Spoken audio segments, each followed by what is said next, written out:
1,4 milliard de personnes sur la planète sont infertiles. Eh bien, c'est ce que nous révèle un rapport présenté par l'Organisation mondiale de la santé, plus communément connue sous l'acronyme OMS, nous révèle dans les dernières semaines.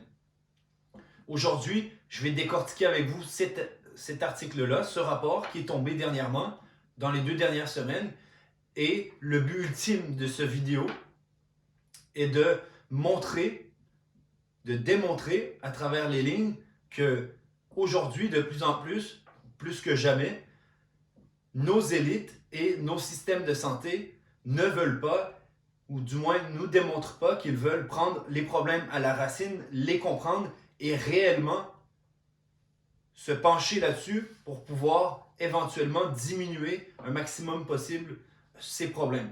Au contraire, on pousse dans la direction opposée, c'est-à-dire qu'on fait de ces maladies-là de façon générale dans nos civilisations une normalité pour ensuite pouvoir dire, d'accord, ben nous sommes le sauveur, nous allons investir massivement et mettre toute notre énergie pour pouvoir trouver un remède et faire des recherches avant de trouver un remède pour contrer ça. Et ça me donne l'envie, en fait, et l'occasion de vous dire que nul autre que vous-même, personne d'autre que vous qui va être capable, en fait, de prendre votre santé entre vos mains. Personne ne va le faire à votre place. Il n'y a que vous qui pouvez le faire. Et au contraire, si on se fie sur des rapports, des recherches et autres informations, souvent sur Internet, mais également de par les professionnels de la santé de façon générale, eh bien, on nous envoie au gouffre, en fait. Il y a tellement de conflits d'intérêts à gauche et à droite que l'intérêt, au final, n'est pas de prendre soin de notre santé, mais on le verra plus tard, et de pouvoir faire face, par exemple, à 8 milliards de personnes, donc l'explosion d'une démographie qui est en vue, en fait, depuis un certain nombre d'années. Donc, avant de commencer, laisse-moi me présenter. Je m'appelle Jean-Sébastien Coindé et je suis nutritionniste. Je travaille au quotidien avec ma conjointe qui est diététicienne chimiste. Et pour venir balancer notre jeune expérience, on travaille également avec 2 médecins qui nous encadrent au quotidien dans notre parcours professionnel. Donc, sans plus attendre, on attaque ce que j'appelle l'article, mais qui est en réalité un rapport. Et il faut savoir que je l'ai séparé en différents segments pour rendre plus fluide cette vidéo et compréhensible. Sache que ce n'est pas le rapport en tant que tel qui est séparé en fait en différents segments. C'est vraiment moi qui ai décidé de faire ça pour faciliter la compréhension de ce vidéo. Le point numéro 1, segment numéro 1, est le fait qu'il y ait 17,5% de personnes touchées sur la planète. Donc là, on parle simplement de l'infertilité. Donc c'est un problème majeur. Je cite l'Organisation mondiale de la santé qui dit que nous faisons face à un problème sanitaire majeur. 17,5, je le répète, c'est 1,4 milliard de personnes. Donc ça fait un sacré paquet de personnes qui sont malades que pour l'infertilité, je le rappelle, sans compter l'obésité, le diabète, sans compter les maladies chroniques, etc., etc. J'en passe des meilleurs. Le deuxième segment est que c'est un problème qui est généralisé sur la planète. Ce n'est pas un problème local, régional ou par pays, avec des pays spécifiques. En fait, ce que nous révèle l'article, le rapport, c'est que le problème affecte autant les pays développés que les pays sous-développés, entre guillemets. Et qu'est-ce qu'on peut établir comme point commun entre les pays développés et les pays sous-développés ou peu développés?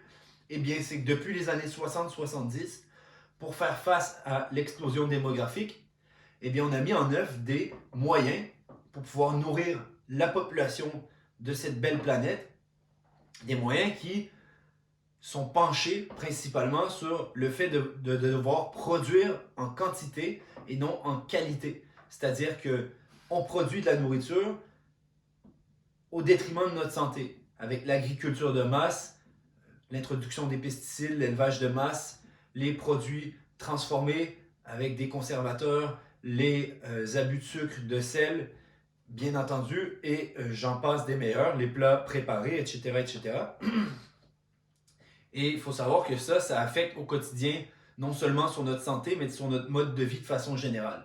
Donc, pour avoir une bonne santé générale, du moins pour maximaliser les chances d'avoir une bonne santé générale, il y a 3 lois fondamentales, dont la première qui impacte toutes les autres, c'est de bien s'alimenter, de bien dormir et de bien respirer. Bien respirer parce que si on fait du sport dans des... J'ai pas mis activité physique parce que si on fait du sport dans des endroits pollués, eh bien notre activité physique se transforme en... se trouve en fait à être contre-productif au niveau de la santé.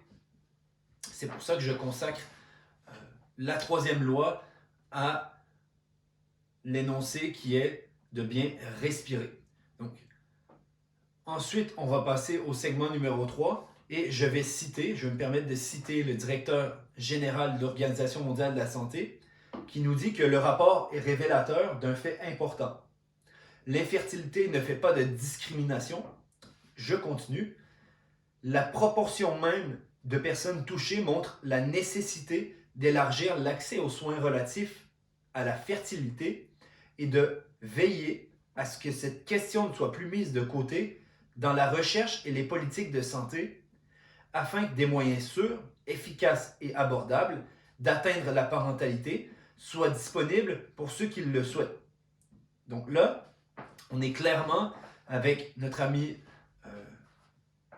le docteur Tedros, on est clairement vers une orientation de promouvoir les traitements contre l'infertilité et de dire voilà, il faut qu'on le rende accessible à tout le monde et il faut que ce soit efficace pour permettre à tout le monde en fait d'atteindre la parentalité. Donc, pour permettre à tout le monde qui le désire d'être parent s'ils le veulent et ce, malgré leurs connaissances et ou leurs envies sur le fait de prendre sa santé en main, donc tout ce qui touche les 3 lois fondamentales, nos habitudes de vie de façon générale, c'est-à-dire que là, on veut rendre par exemple plus abordable au niveau financier le traitement et à tout le monde, mais au détriment de qui?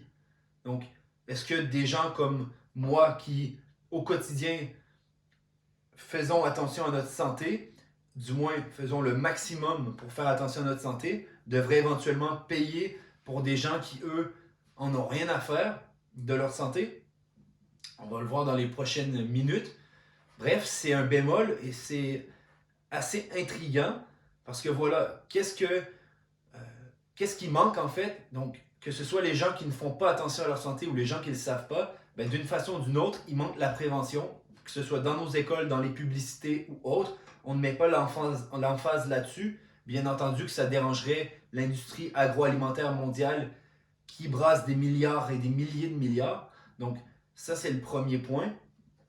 Et je vais continuer pour pouvoir vous montrer vraiment où on veut en venir avec cette déclaration-là. Juste avant, je vais suivre l'ordre du rapport. Le 3e segment nous explique que l'infertilité, tout le monde sait c'est quoi l'infertilité, en fait, respecte un cadre médical spécial. C'est-à-dire qu'après 12 mois d'essai, donc après 12 mois de relations sexuelles non protégées, eh bien quelqu'un est diagnostiqué ou peut être diagnostiqué infertile. De 12 à 24 mois, ça varie selon les sources. Et une fois que tu es diagnostiqué infertile, eh bien on va faire des tests plus poussés pour justement voir qui dans le couple est infertile pour après ensuite donner soit un traitement ou soit procéder à une opération pour pouvoir éventuellement faciliter la fertilité des gens si le cas n'est pas trop avancé, parce qu'il faut savoir que c'est des situations qui, dans la plupart du temps, sont réversibles. Et on nous dit, la fertilité, donc elle, peut entraîner une détresse majeure, de la stigmatisation et des difficultés financières, affectant le bien-être mental et psychosocial des personnes concernées. C'est-à-dire que là, on nous grossit le problème et on met l'emphase sur le fait que l'infertilité amène des détresses majeures et des problèmes financiers. Les détresses majeures et les problèmes financiers ont toujours existé, tout d'abord. Et on nous dit que ça affecte le bien-être mental et psychosocial des gens, alors que le problème n'est pas au niveau de l'infertilité, malgré le fait que quelqu'un qui veut un enfant et qui ne savait pas que d'avoir un tel mode de vie, ça pourrait lui causer tel problème, je suis d'accord et je peux comprendre, c'est assez désolant. Cependant, le problème n'est pas au niveau de la fertilité ou de l'infertilité, le problème est au niveau de nos habitudes alimentaires et notre mode de vie de façon générale qui nous amène à devenir infertiles, obèses, diabétiques, etc., etc.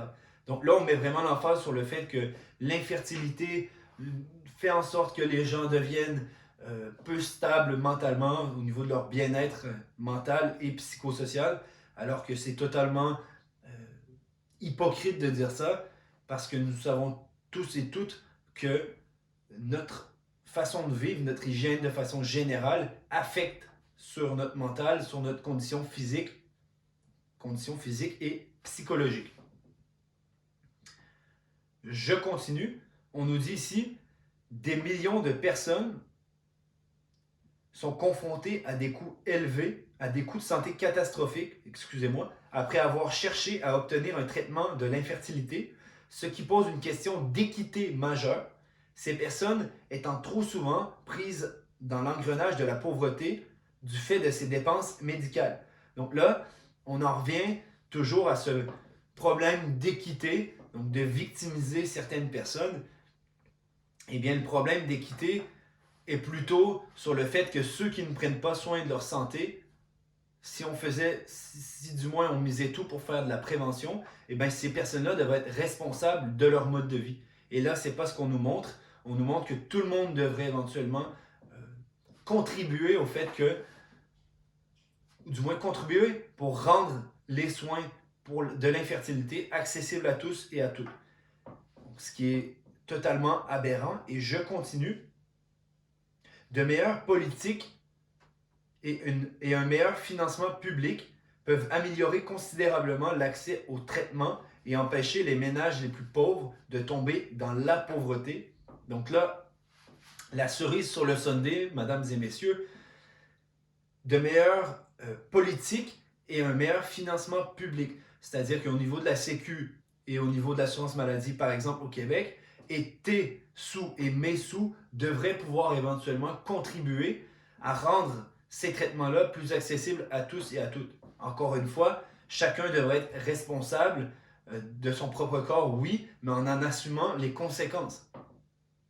C'est-à-dire que dans les 3 dernières années, on nous disait, oui, ben, c'est son problème si cette personne-là tombe malade, c'est qu'elle ne s'est pas fait vacciner. D'accord, sans souci, si on veut. Mais là, ça devrait être le même principe. On devrait aller sur la même longueur d'onde. Et on ne le fait pas pour des éventuels intérêts, tout simplement. Non, mon argent ne devrait pas et ton argent ne devrait pas aider à rendre plus accessibles les soins de ceux et celles qui soit ne s'informent pas, soit ne le savent pas par manque, justement, de prévention, ou soit les gens qui n'ont rien à faire de leur santé et qui, une fois face au pied du mur, se disent « Ah, mais ça me dérange, là, je me sens pas bien parce que je voulais avoir un enfant. » Oui, mais il fallait faire les choses en conséquence, mon cher ami. Donc ça, c'est quelque chose qui est très dérangeant pour moi. Et pour finir, encore, je cite au niveau du rapport, bien que le nouveau rapport représente des données convaincantes attestant la forte prévalence mondiale de l'infertilité, il met en évidence un manque persistant de données dans de nombreux pays et certaines régions. Ils appellent à faire en sorte que davantage de données sur l'infertilité, ventilées par âge et cause, soient disponibles au niveau national pour aider à quantifier l'infertilité, ainsi qu'à savoir qui, donc prêtez bien attention, à savoir qui a besoin de soins, de fertilité et comment les risques peuvent être réduits. Donc là, on met de l'avant encore qui a besoin de soins au niveau de l'infertilité. Les gens n'ont pas besoin de soins au niveau de l'infertilité. Les gens ont besoin de savoir que nos habitudes alimentaires et notre mode de vie de façon générale depuis plusieurs décennies détruit notre santé et nous amène au pied du mur avec des chiffres, des pourcentages énormes comme celui que nous avons aujourd'hui de 17,5%. Mais non, l'Organisation mondiale de la santé ne préférant pas prendre le problème à la racine pour éviter les conflits d'intérêts, décide de prendre la situation, de dire ça c'est à peu près normal et comme le chiffre ou le pourcentage est élevé, ben on va pousser, financer, mettre toute notre énergie, on va s'acharner sur des éventuelles recherches et un traitement qui va pouvoir éventuellement contrer le problème majeur que nous avons. Donc c'est ce qu'il y en est ici au niveau du rapport. Je vous invite quand même à aller le consulter dans la description. Je vais mettre le lien.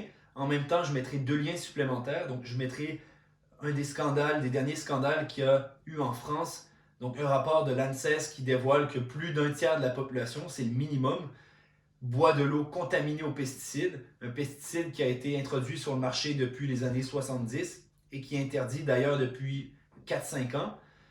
Donc, je mettrai ça parce que c'est directement lié avec le rapport que nous sommes en train d'analyser. Et je mettrai également un lien qui va vous rediriger vers un site qui vous montre clairement que l'explosion du taux d'infertilité depuis les années 60 est en premier lieu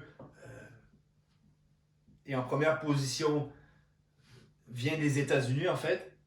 La première place est détenue par les États-Unis, suivie, comme je vous ai dit, de l'Europe, de l'Asie du Sud-Est et de l'Amérique du Sud, etc., etc. Donc, un autre lien qui n'est pas négligeable. Donc, si vous avez, vous, des gens dans votre entourage qui sont atteints d'infertilité ou qui se posent la question ou qui éventuellement ont même envie de faire des enfants, parce que même si on n'est pas infertile, il faut prendre conscience de la façon dont on vit depuis un certain nombre d'années, parce que ça affecte et ça va de génération en génération pour arriver vers des problèmes par la suite. Ben, partage-leur cette vidéo-là et ils pourront éventuellement m'écrire via mes réseaux sociaux, donc JS Nature Diététique. S'ils ont des questions, je vais pouvoir les rediriger ou du moins les guider vers tel ou tel endroit pour pouvoir en fait commencer leur parcours santé entre guillemets, pour pouvoir prendre soin de leur santé et ce avec des outils qui sont valables. Donc n'hésite pas à leur partager cette vidéo-là. Et moi sur ce, ben, je te dis à la prochaine parce que nous attendons la suite du dossier avec l'Organisation mondiale de la santé. Je suis donc dans l'obligation de refaire une vidéo, donc une partie 2, qui sera en ligne lorsque le prochain rapport tombera.